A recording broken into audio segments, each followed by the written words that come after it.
by Clare McCulloch from the Good Counsel Network and Anne Furedi, the Chief Executive of the British Pregnancy Advisory Service. Welcome to you both.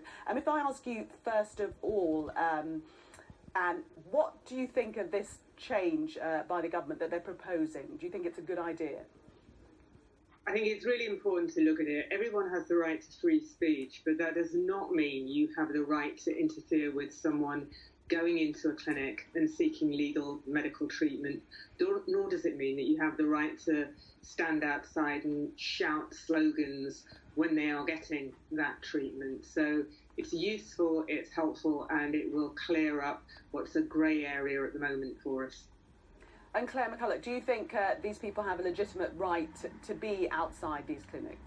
Yes, indeed. I run vigil witnesses outside 3 different clinics in London, and I think it's really important that we can be there. We're not shouting slogans at anyone, as Anne knows well, and we are offering help and support. The clinics often will take the leaflets off women that offer help when they go into the clinics, which is unfortunate, but we still feel that it's very important that these women get the offer of alternatives, and hundreds of women take this help from us. So we're not going away. And what do you say to the women who characterise that help as intimidation and harassment? Well, I see many abortion providers characterising it as harassment. I see pro-choice protesters characterising it as harassment, but in what sense are they pro-choice? We're the ones who are offering women alternative choices. We see hundreds of women who have no rights to benefits, housing, medical care, legal advice, and we are helping them to access these things so that they have an alternative to abortion when the abortion clinics are offering nothing but abortion. And Furedi, people like Clare and her supporters simply offering another alternative? They're absolutely not. In fact, what they're doing is systematically telling women untruths about what goes on in a clinic. Every woman who comes into a clinic has the opportunity to have counselling, to have a discussion with someone about what her options are. These are people who stand outside a clinic, who tell women that the minute they cross the clinic door, there will be no way back for them. They hand out leaflets saying that abortion can cause breast cancer, which it doesn't, will cause infertility, which it doesn't. When women need access to medical care and treatment, they need to get it from people who are working in that field, not people who are politically opposed to it. We should keep politics out of medical care. This is about legal, safe, legitimate care. We do need to keep politics out of abortion, absolutely, but unfortunately politics is all over abortion, and huge salaries such as at BPAS are all over abortion as well, and these people cannot be neutral when they're running a business promoting abortion. They're celebrating 50 years of abortion. What is to celebrate? Even for the woman who most feels she had to have an abortion, there's nothing to celebrate in having to take the life of her child to be able to do the things she wants with her life. Any woman out there who is in trouble and feel abortion is your only option, come to the Good Counsel Network, look at our website, we will give you help. We haven't got everything, but we'll give you the basics to give you what you need. You don't need to have an abortion, and if you want an alternative, we're here.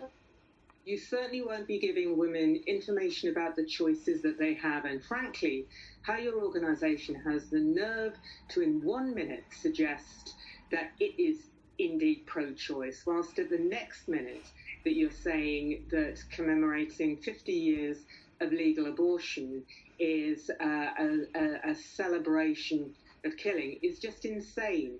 What the law has done... It's from your own booklet, celebrating 50 years of abortion. What the law does, and why I would celebrate 50 years of abortion, is because of the genuine choice that it has given women. Now, women can decide that they don't want to have an abortion, and if they're sleeping on the street tonight, they can't. Well, women can choose not to have an abortion. 1/5 of the women who come to our clinics leave the clinic having decided to continue with their pregnancy, having had a discussion in a sensible and quiet environment with a professional who can tell them about their options, and indeed who can direct them to people who can help them. You are out there to make a political point. If you weren't, you would not be standing outside an abortion clinic, you would not be telling people that when they enter that clinic, they will have no choice, which is exactly what you do.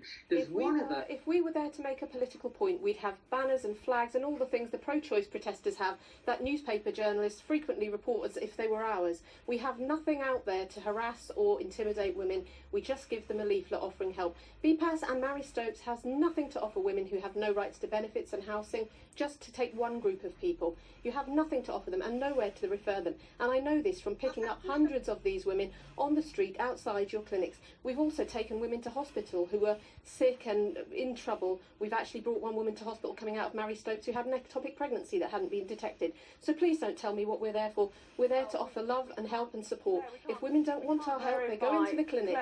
Claire, we can't verify that incident that you're referring to. I'd just like to ask, though, to put up evidence if you approached a woman on her way into a clinic and she said, "No, thank you, I know exactly what I'm doing. This is a legal medical choice that I'm opting for. Please leave me alone."